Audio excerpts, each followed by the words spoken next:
everyone. So I'm Dovydas, and today I'm presenting about contemporary spirituality and its effects for modern humanity.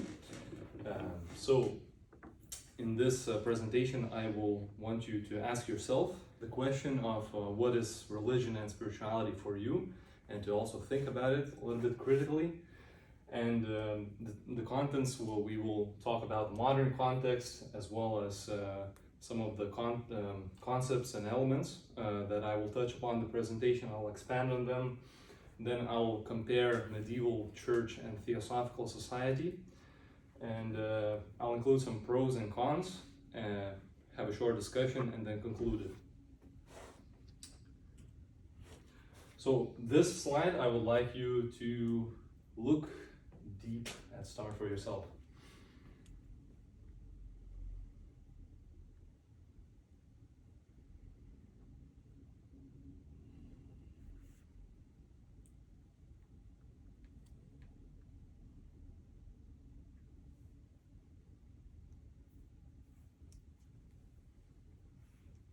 Okay, so I hope you kind of overviewed this, and in a nutshell, with this slide, I just want to grasp upon this concept that now, with globalization happening, there's also a lot of interchange between cultures, but also between religions.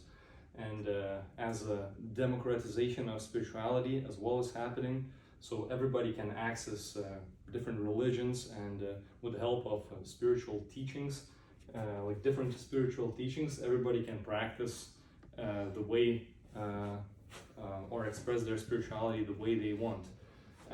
And sometimes it does become a little bit funny. So my research question and thesis statement are: what is contemporary spirituality and what are its effects for modern humanity?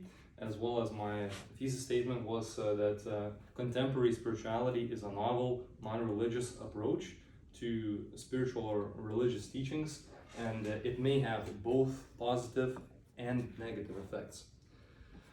So some of the concepts and elements are, well, you can see spirituality, democratization of spirituality, spiritual privilege, self-empowerment, and contemporary spirituality.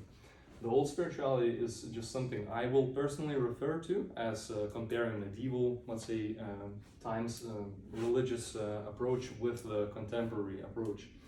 So spirituality has been named as the unifying force of a person that integrates all kinds of manifestations or expressions of the totality of human, and democratization of spirituality is named as becoming open and accessible to everybody. Not like in medieval times, it was accessible only to the elites or to the elite class, not to the agrarian society.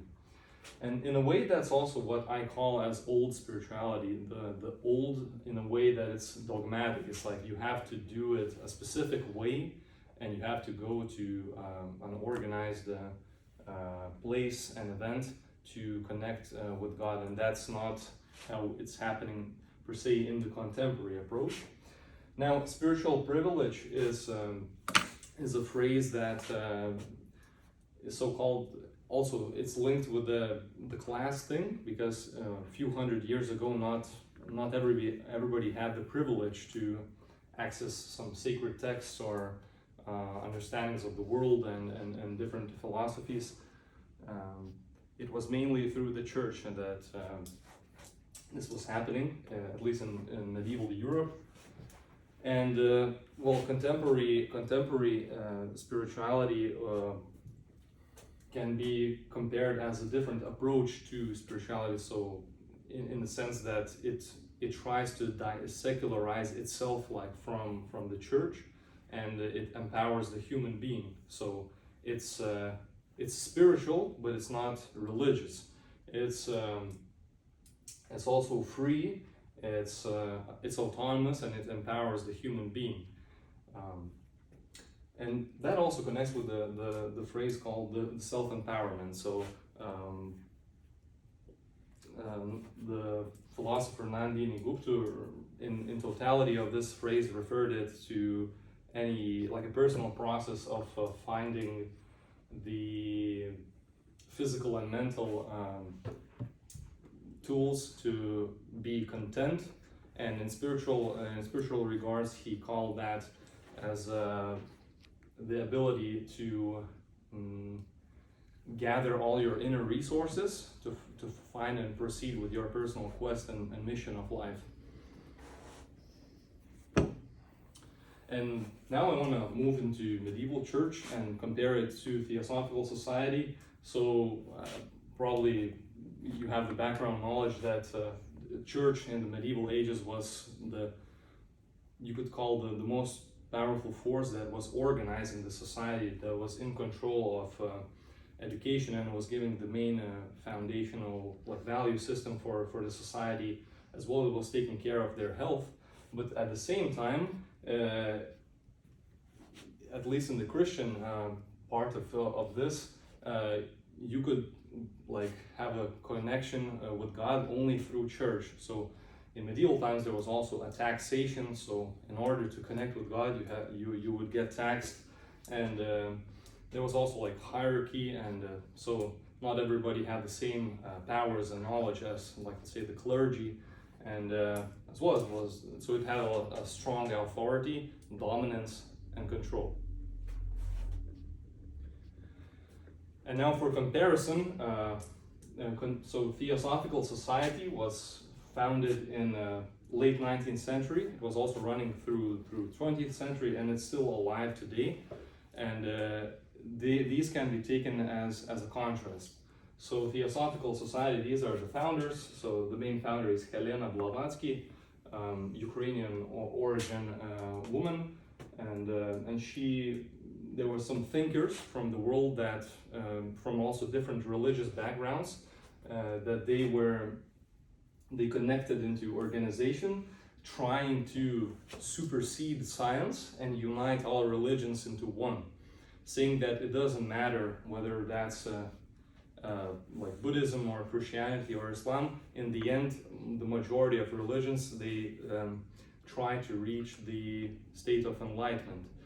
They just have a different path towards that, and therefore, if we are able to unite that, so unite the scientific radical thinking with spiritual science, as they call it, or some mysticism or concepts that are hard to grasp at a certain level. If you think only scientifically, that was their main mission, and their motto was, "There's no religion higher than truth."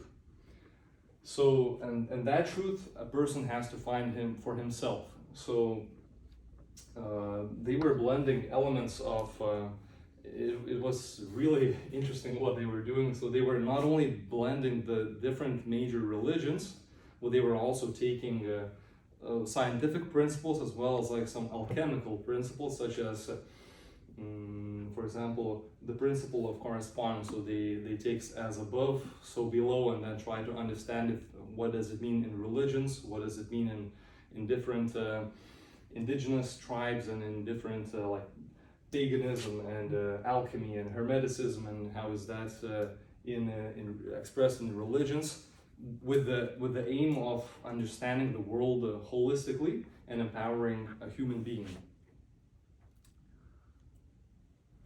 However, this also, if we reflected it, trying to unite the big world religions and into one coherent system, that's a very big task.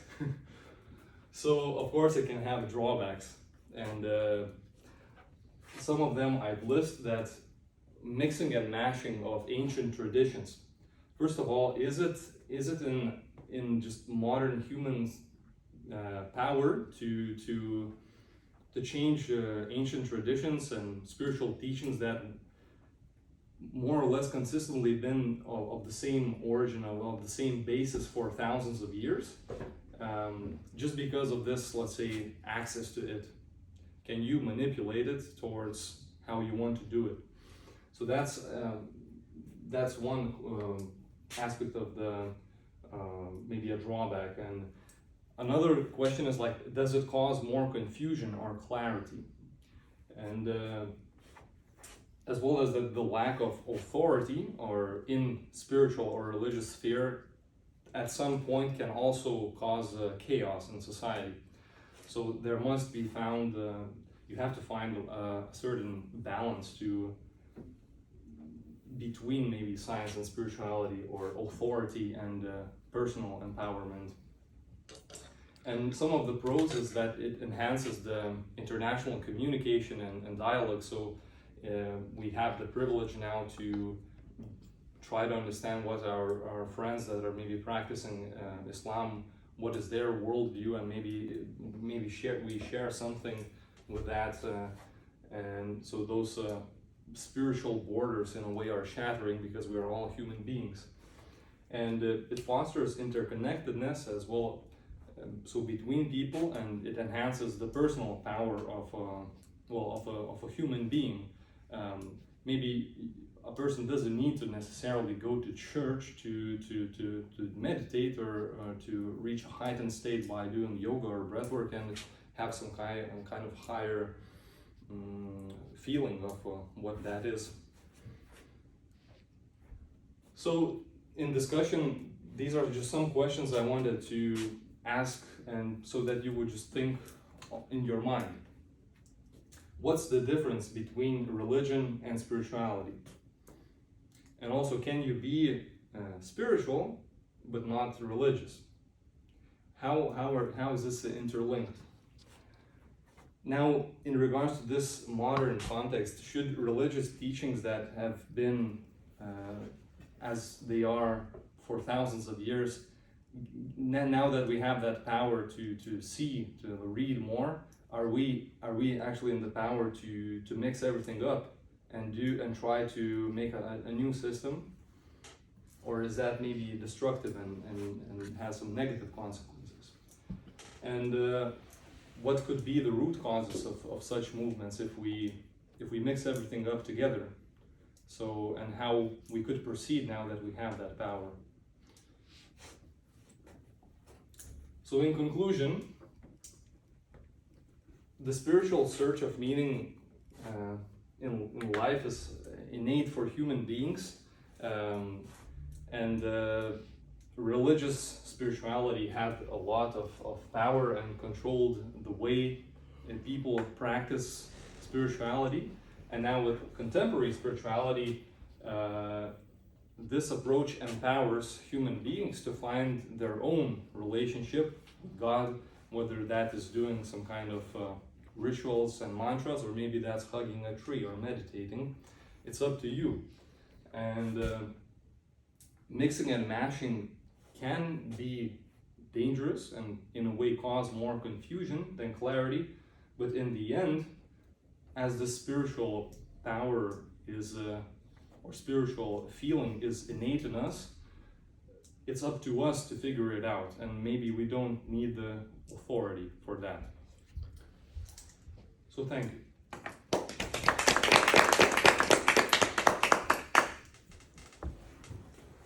Questions? I have a question. You said when you were talking about the what is it? Yeah, something like that of spirituality. You said that in medieval times, the people that were spiritual had a higher status, for example. But do you not think it's the opposite? For example, if you think about the witches, not necessarily the making, what is it? If you think about witches, but in a spiritual context, do you not believe it was the opposite?